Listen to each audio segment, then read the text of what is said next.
I'm Helen Armitage. And I'm Chris Webb.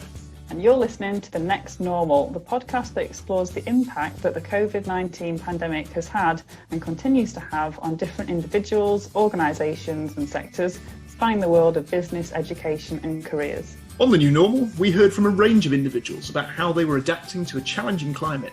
And we're now taking this one step further as we look to the future and quiz another slate of fantastic guests about how they're planning for the unknown, what different sectors are doing to adapt, and whether any green shoots of optimism are starting to appear in the wake of the pandemic and subsequent lockdown. Thank you for joining us as we explore what the next normal might look like for all of us on a local, national and global scale.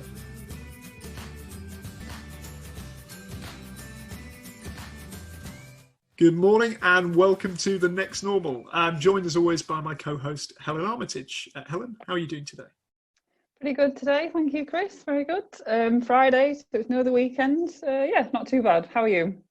Yeah, I'm pretty good. I suppose as we're recording this, we have our welcome week at Sheffield Hallam University coming up next week. So very, very busy times ahead and return to campus for some of us next week very briefly. So that'll be quite interesting. So feeling positive, but wait and see, as we always say in the COVID era. And we're very excited today to be running an episode on environmental sustainability, which is, I think, a phrase we hear quite a lot about, but often some misconceptions about maybe what that might mean and actually what that looks like on the ground in terms of the work that's going on, particularly in the UK. And that's what our guest here today is here to talk about. So we're joined, and very pleased to be joined, by Philip Wilbourn. Philip's a Chartered Environmental Surveyor and CEO at Wilbourn & Co Limited. And just to give you the longest introduction ever, Philip is also one of the leading experts on the relationship between the values of all forms of property, the environment and the development investment market. And, believe it or not, a former private pilot, rugby union referee and guest on the One Show. So after that longest introduction ever, very good to have you with us, Philip. I hope the check's in the post. Yeah, it was worth it. It was worth it. So before we kind of get started, and we've got an awful lot to talk about today, our gloom busters for the week are good news stories. Helen, do you want to kick us off here? Any good news stories this week? Very, very short one from me. I'm very pleased that Barack Obama is releasing a new book called The Promised Land, which he started promoting this week. It's going to be out in, I think, around November time. So my pre-order is there. I'm very excited. I've got a lot of time for this man. I think he's a beacon that we all need at the moment. So yeah, any book by him is a good news story for me. Fantastic. And anyone who's been listening to the podcast over season 1 or 2 will know that you are the Obama's biggest fan. So that probably comes as I am indeed, yes. Fantastic. I suppose, in terms of my good news story for the week, just something really that happened, I guess, personally, in what are quite challenging times. Attended a conference this week, Students as Partners Conference 2020. It was hosted by grad consultant Handshake. Just really interesting to hear some of the student case studies of kind of peer-to-peer careers delivery that's been going on at places like University of Liverpool, University of Leeds, Kingston, Staffordshire, and really the students who presented, who've kind of been doing roles within the careers service, some of the projects they've been working on were absolutely phenomenal. So real food for thought, for universities that are looking at doing more kind of peer-to-peer work as we are. So yeah, that was very positive. Philip, any good news stories you'd like to share with us at all? It's not Thursday, it is Friday, and in these difficult times we have to just make the best of things and always look at having our glass half full rather than half empty. That's about the best I can do, given the news at the moment. Yeah, it's a fair comment. I think that was why Helen and I probably steered clear of the mainstream news this week, but fair points well made. Helen, over to you. Right, okay then, Phil. So we're going to kick off with what I'm thinking is going to be quite an interesting 5-7 minutes ahead. It's just a bit of an overview of your career journey, any highlights today, and also I'm quite keen to find out what brought you to Sheffield Hallam University. What brought me to Sheffield Hallam University was making a complete Horlicks of my A-levels. I come from near Portsmouth, a place called Havant. In fact, I can identify with Keir Starmer, as I was brought up in a council house, a fairly modernist but a rough council estate, Lee Park, which has had social problems since. But went through the state school sector, but the comprehensive school, which was a new comprehensive school, didn't have a sixth form. We were sent down to the grammar school, where there was a massive disconnect between the educational learning from what is now called GCSE and the A-level standards. We were massively behind the curve educationally. I got one A-level in history and scraped enough O-levels. And one of the few colleges to offer an HND in what I wanted to do was involved in land and buildings was at Sheffield Poly in land use studies. So I came to do an HND in land use studies in 1975. Really interesting, yeah, very interesting. And so your career journey from leaving Sheffield Hallam and going into those first couple of years, what was that transition like from education into industry? Well, when I finished my HND, this is a true story, I had run out of cash, like most students had done at the time. This is nothing new. This is generational issues. Year on year, we always run out of cash somehow. And I negotiated for an overdraft facility of 20 quid from the Midland Bank, which is in the centre of Sheffield. And they happened to mention that Midland Bank had moved their back office from London to Sheffield, which included a large premises department. And I was invited to write in and say, look, do you need premises trainees? And they said yes. And I got a job. And I started there in 1977, straight after my HND, in their premises department. And they gave me day release to do my full-time degree at Nottingham Trent and urban estate surveying. But every year from 77 through to about 2007, I did an annual careers talk at Sheffield Hallam, and as it had rebranded itself, and was involved significantly on the campus for many years. And then from that onwards then, so I'm guessing the links and the connections that you've made from that experience then led you on to your next step in your career, and I'm assuming the next one after that. Well, yes, I mean, having sort of graduated at Nottingham Trent, myself and my colleague, there were the four of us doing the same degree, two in the year above, and myself and a guy called David Ramsell, who's slightly older than me, quite a bit older than me, doing the degree the year below. The two guys above us duly got their RICS accreditation, were given the handshake, the new briefcase, and said, you've done very well, here's a lot of money. David and I did the same thing. We got to the same level. They said, here's your briefcase, you've done really well, and we're not going to give you as much money as the other guys. We were a bit put back to that, and David and I left because they'd reneged on the deal, so we both decided to take control of our careers. I went to an organisation in Doncaster called English Estates, and David became Deputy Chief Executive of the Cadogan Estate. That's the other bits on the Monopoly board around Park Lane that's coloured blue and very expensive. So he became Deputy Chief Executive of the Cadogan Estate and did really well for himself. And I flourished in my career path. The other two guys who stayed within the Midland Bank ended up being made redundant. It's interesting, isn't it? It's that sort of sliding doors effect, I guess. I mean, I suppose for kind of those listeners who perhaps will be less familiar with sort of chartered environmental surveying and some of the work that you've done throughout your career, what could you, I suppose, give us in terms of kind of a potted description of sort of what the work involves? And I suppose through your career, as you've been involved in some of the high profile reports and presentations to sort of quite significant bodies, I mean, what's that involved and kind of what took you to that particular part of your career?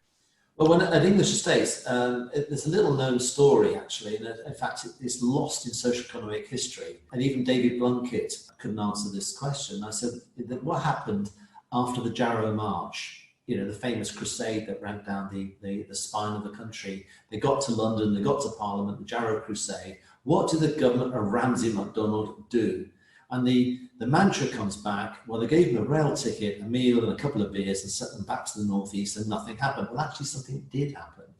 And the government of the day started to intervene in the market. So the whole of Team Valley, where Metro Centre is now located at its northern end, was actually laid out and infrastructured and developed for advanced factories in the 1930s as a direct result of the Jarrow March. It took years to do that. And it was revolutionary. It was described as novel and unorthodox. So by the 1970s, with the coal closures and the steel closures in the 1980s, that we had to pursue very much the brownfield agenda of trying to find hope when there was despair. So, for example, Scunthorpe went from 5% to 33% adult male unemployment overnight because of the closure of the Normanby Park Steelworks. And in addition to which, you had immense, I don't think people really understand the scale of the dereliction. So let's take Wathmanvers in the Dearne Valley. 1,500 hectares of distillation and dereliction. 1,500 hectares, not acres, hectares. Now that is a massive area. Now, thanks to the good offices of the local authorities, Department of Environment and their successors and English estates, there's now thriving communities and there's businesses and there's opportunity and so on. But the cycle never ends. So I progressed from brownfield regeneration into hard development terms, into understanding that there was more to this than met the eye. And with the growth of legislation on the environment agenda, I started to see that there was a big role for people to understand this from a real estate perspective as opposed to an ecology perspective, a geologist or a hydrologist and so on and so forth. They're very sectorially and silo based. They have their role. Mine was to take a bigger overview of what that relationship was and to use it and harness it in a meaningful way for investment to succeed. Fantastic. That's really interesting to hear, Phil. And I think, we've spoken kind of prior to the podcast really about that sort of quite narrow perception, I think sometimes that people have of maybe the idea of surveying as a career pathway and what it involves. And so I suppose it'd be quite interesting from that point of view, whether you can tell us a little bit more about the range of options that do exist within sort of the surveying profession. And I suppose where maybe you feel some of those misconceptions come from or what those misconceptions are when people think about it as a profession. Yeah, I think RICS and surveying per se gets a bad press at school.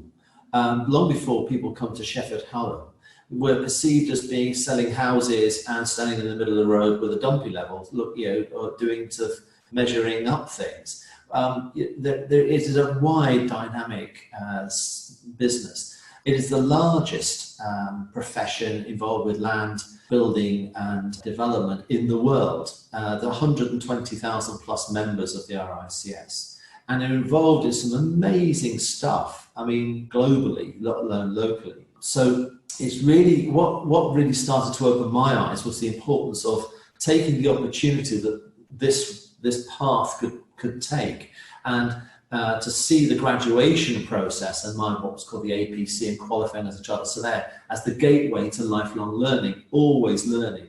So I take great fillip from the fact I can learn from young people, their new ideas, how can I adapt and develop my own thoughts with their ideas and thought processes, so we can all enrich ourselves in the longer term for the benefit of not just finance and money and lining one's pockets, but more importantly for society and the community. That's really good to hear.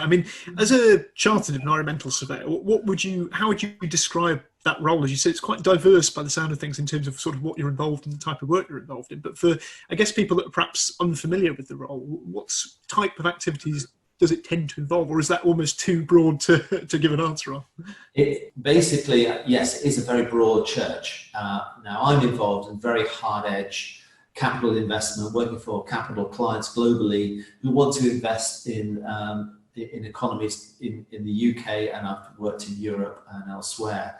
What they want is certainty. What they want is to know that there's no existential threat to their investment from environmental issues. And because the environment is such a broad church of such a broad subject, from a bat to contaminated land and brownfield and flooding and so on, is actually understanding and bringing that together, actually saying, communicating risk to those investors to say, look, there aren't bats, it doesn't flood, the contamination has been dealt with, you've got certainty moving forward, and it's certainty that the market needs, particularly in these febrile times, that they really want to understand that everything is copper bottomed and triple lined, and that there's no long-term threat to their investment.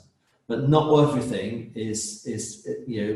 can be dealt with like that so simplistically. So there are lots of investments and lots of properties which do have existential threats and have to adapt their property to make them more resilient to those existential threats. You know, I'm working on a massive project in Sheffield at the moment for that very reason.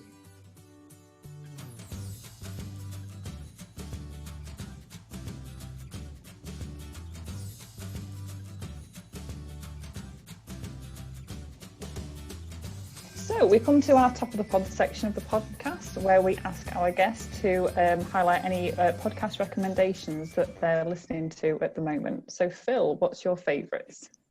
Well, I'm quite into something that the BBC put out called Soul Music. This isn't meant to be just a podcast about soul music per se, but about music that really affects the soul. So it could be classical, it could be rock, it could be folk or what have you, but it's a story behind the music and how it affects people's lives in different ways and what it means to different people in different ways. For example, one of the ones I quite like is Smile, which was written by Charlie Chaplin, and it's very moving when you hear people talk about it and what it means to their lives. Yeah, really interesting. Brilliant. Okay. Is there any other podcasts at all that you're listening to?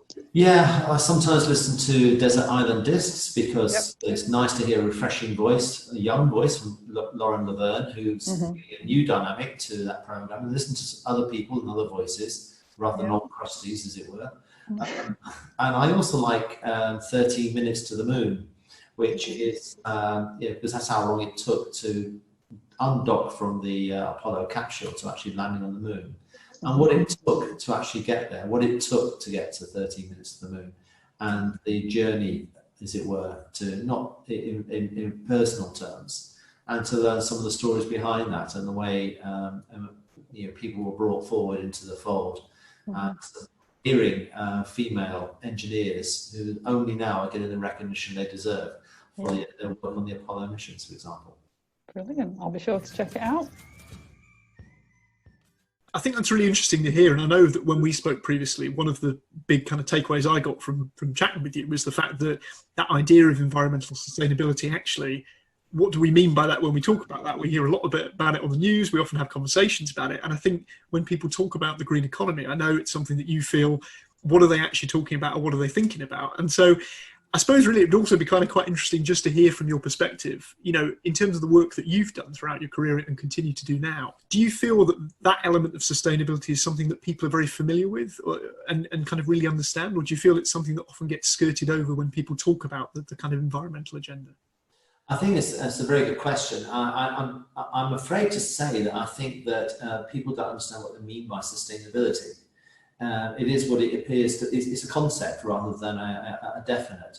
So even my own profession, I don't think really gets sustainability. It doesn't understand that the way they talk about sustainability is about energy management, energy performance, use of carbon in buildings, BREEAM and standards, etc.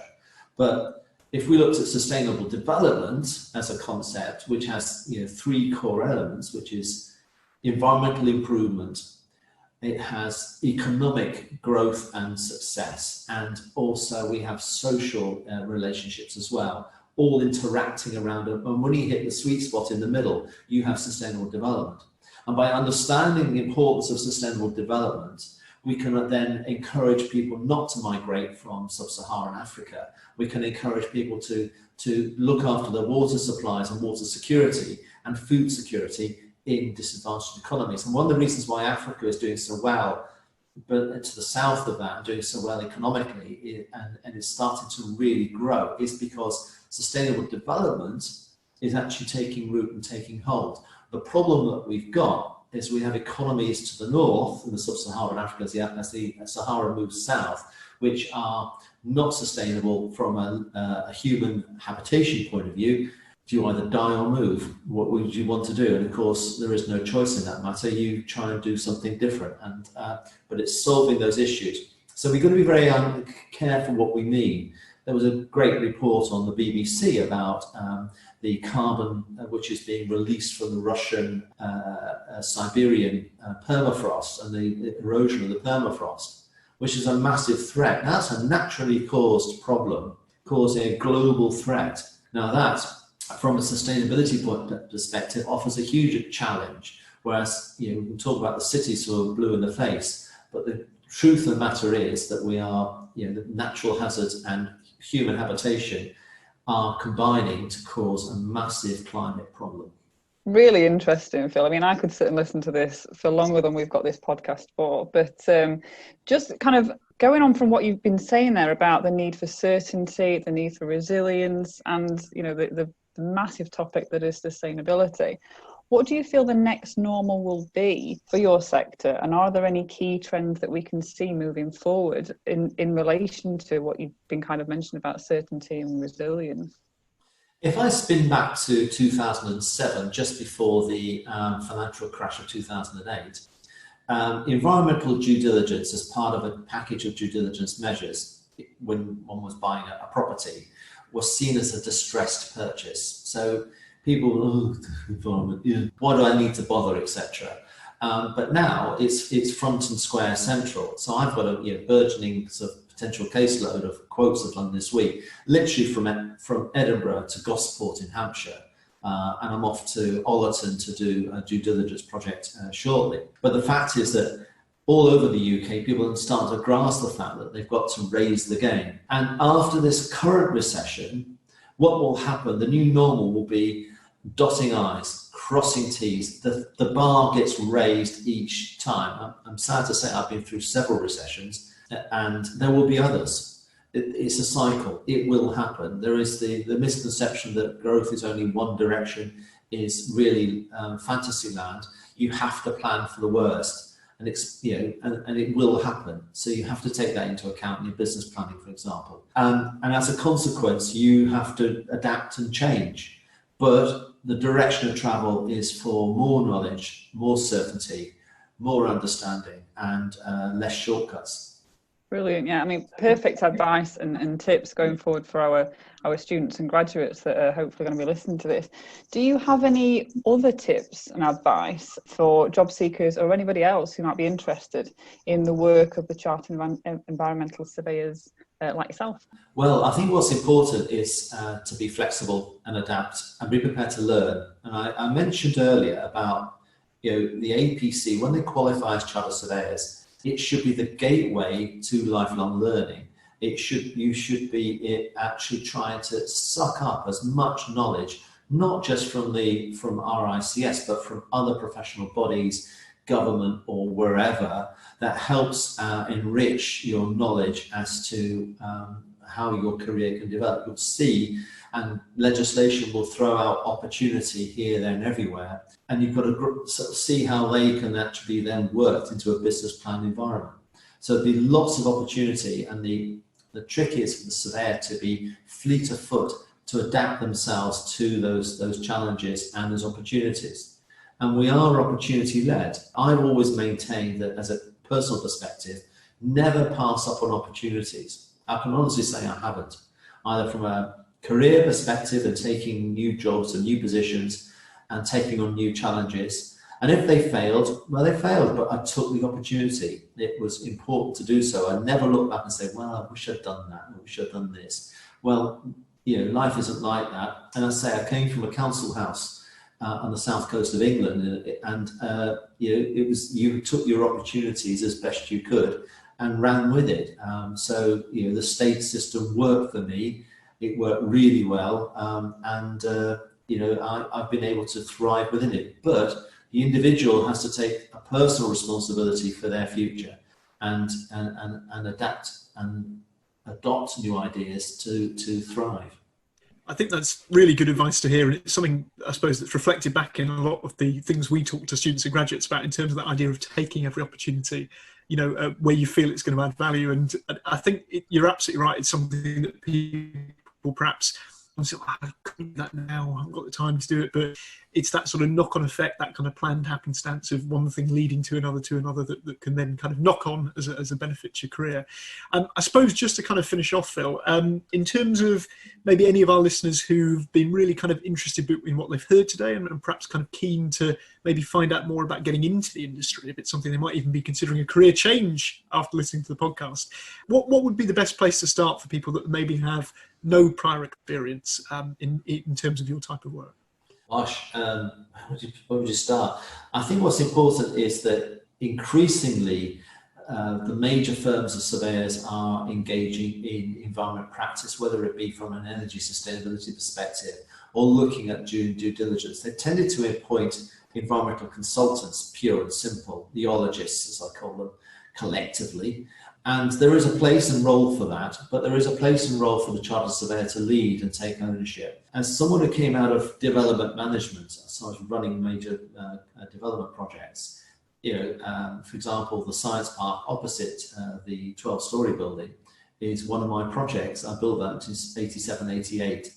And that was the first B1 development in Sheffield since Steel City Plaza in the 1970s. So there was a big hole. No one built offices in Sheffield for 10 years. So there was a big hole that had to be filled. And you have to learn from your experiences and then develop out from that. So getting involved with hard edge brown field developments, getting involved with investment property, and actually looking a lot harder at the detail of what's in the global valuation standards, the Red Book, applying the key guidance messages that RICS publishes in due diligence and in real estate terms for environmental risk. Then you can start to sort of knit together a business framework, a framework for knowledge and a framework for delivering higher value, better value for your clients. Better informed clients make better clients, and the more you can do for your clients, the better it will be. I'll give one piece of important advice is always do a good deal. Never screw your client to a wall in terms of fees. Leave something on the table and they'll come back and have some more.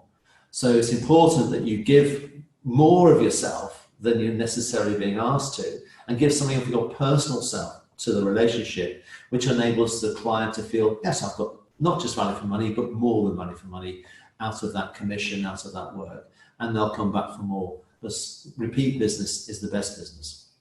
Yeah, absolutely. And I think, that reflection can be taken really applied to a number of the different sectors and roles that we've kind of spoken with as part of the podcast. So really good advice there. I think if you've been listening to this, or indeed you are listening to this podcast at the moment, and you are interested in finding out any more about some of the stuff that Philip's talked about, we will be putting some of those links on the episode notes, particularly around RICS. But also I think what Philip's definitely demonstrated is, the reason to get in touch with experienced professionals and to gain these insights that you perhaps wouldn't simply by reading, typical mainstream news sources. So some really, really good insights and reflections there. So that's brought us to the end of today's podcast. As we've said, if there's anything that you've heard today that you're interested in, please get in touch with Helen or I, or check out the episode notes that we publish on the Simplecast site. But all that's left to say is thank you very much, Philip, for joining us today, and to all listening at home, have a great day. Thanks, Phil. Take care.